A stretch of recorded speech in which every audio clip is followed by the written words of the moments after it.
What up, everybody? The Iceman here on the Iceman's Return YouTube channel. Been a couple weeks since I've done a video, but I've been really busy planning to go out to Portland, and then I got the Rebellion pay-per-view coming up this Saturday. I'm going with Matt and a friend, so there's been a lot of stuff going on, and I've been trying to organize everything, but we got the Rebellion pay-per-view, and the main event, Moose against the challenger Josh Alexander. As we all know, that at Bound for Glory, Alexander won the title from Christian. Moose cashed in his cup trophy, or Call Your Shot trophy, speared Alexander, and it was while his wife and kid were in the ring, and this has been something that's been going on for months. It got to the point where Moose went to Canada at a show and speared Alexander's wife. So this main event, to me, a lot of people are saying it's very, very predictable, but if you've watched wrestling as much as I have over a number of many, many years, wrestling sometimes isn't as predictable as you might think, because for most of us, we figure, well, this is time for Alexander to get his revenge on Moose, and a lot of people are saying it's a no-brainer. But what if Alexander's wife costs him the match, and they have a storyline where she takes off with Moose? We've seen it happen before. We can't say it's not going to happen. I'm not saying it's going to happen, but those are some of the things that you have to really remember if you're a wrestling fan, the way these swerves sometimes actually work. And it is what it is, so we'll have to wait and see. I'm looking forward to this show. I'm a big Jay White fan. He'll be on the show. So that's going to be fun to watch. There's just a lot of variables and involved in a lot of these matches. There is like 8 or 9 matches, and the tag team tournament supposedly has 8 tag teams.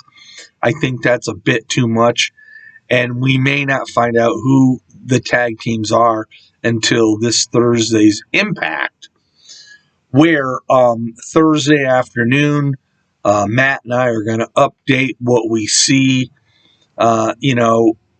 We're gonna do a predictions video for the show together. The first time since 2010 when we did Turning Point. It's been 12 years since Matt and I have done a video together, so I'm looking forward to that. And I'm looking forward to the show. The other topic I really wanted to talk about is, well, we saw on Rampage this past Friday night. It was a 7 o'clock show. It was championship week for AEW. Hangman Adam Page wanted a Texas death match against Adam Cole. And to be quite honest with you, there was 4 matches on that show, and it was only an hour show. And I said to myself, there's no way Page is going to lose in a match that he's not going to get a real lot of time for.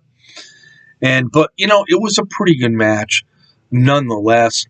Hangman ended up retaining the AEW World title, and everybody's saying, well, what's to come next? And honestly, if you've watched Dynamite at all, CM Punk has basically done the gestures of the belt. He wants the belt, And this week on Dynamite on Wednesday, he's going to face Dustin Rhodes. Probably, he's faced Darby. He's faced Eddie Kingston. Other than that, and MJF, of course, he lost to MJF and then won. But other than that, CM Punk, much like Adam Cole, haven't really faced anybody huge.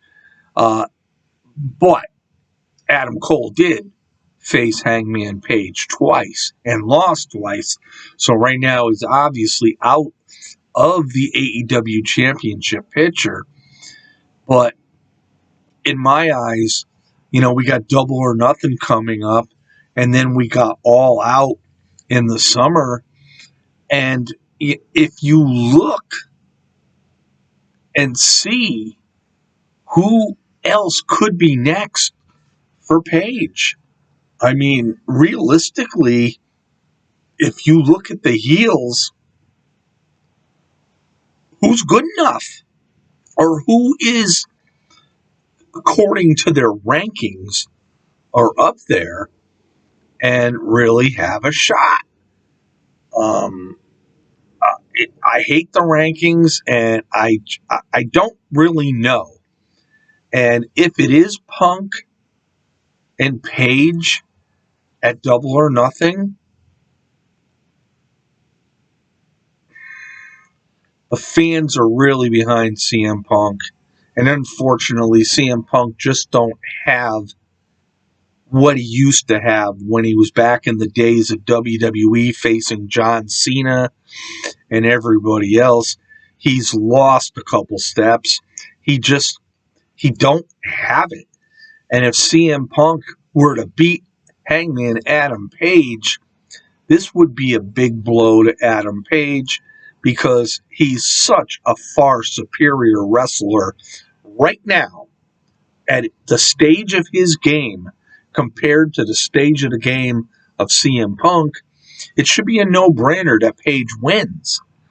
But with AEW, you really don't know. And then the question is, even if Page did beat Punk, or if Punk did beat Page, who's the next opponent for either one of them? I mean, could Punk maybe get a shot with Adam Cole, which to me, you lost twice. But then again, this is AEW, and then you got maybe Jon Moxley or Bryan Danielson lurking to go up against CM Punk. I don't know. I really don't know who would win this match, but the meter, in my mind, if it was Punk and Page, it's leaning towards CM Punk right now. And if it's not Punk and Page at Double or Nothing, I'm not sure who Page would wrestle. I was thinking possibly maybe Jericho. I mean, have a rematch of their very first title match, and then, obviously Page would win, and then they might save CM Punk for their all-out pay-per-view, which would be in Chicago, and that would be the most fitting spot for Punk to win, even though he did lose a match in Chicago against MJF. So one has to wonder. I don't know. I'm looking forward. Like I said, there's a lot of good wrestling. Right now, everybody's doing halfway decent. I like what the WWE is doing. I'm worried about what happens to Impact after Rebellion because Honor No More will probably be gone. I'm hoping Jay White sticks around for a little longer. And, we just don't know because with Impact Wrestling, they bring people in and they spotlight them and then someone wants them. And then the bottom line is they go where the money goes. Look at Kiera Hogan. I mean, she left Impact Wrestling, went to AEW and NWA. We rarely see her at all. And then you have to look at her former tag team partner, Tasha Steelz. She's the Knockouts champion. Maybe Kiera could have been the Knockouts champion if she stuck around. But it's, like I said, money talks and then you walk. So anyway, this is the Iceman on the Iceman's Return YouTube channel. We'll see you again probably Thursday afternoon. My links will be on Facebook and the Iceman's Wrestling Extreme Facebook page. Check out the video, and we'll all go from there. Have a great week, everybody, because it's going to be a really good week in the world of professional wrestling.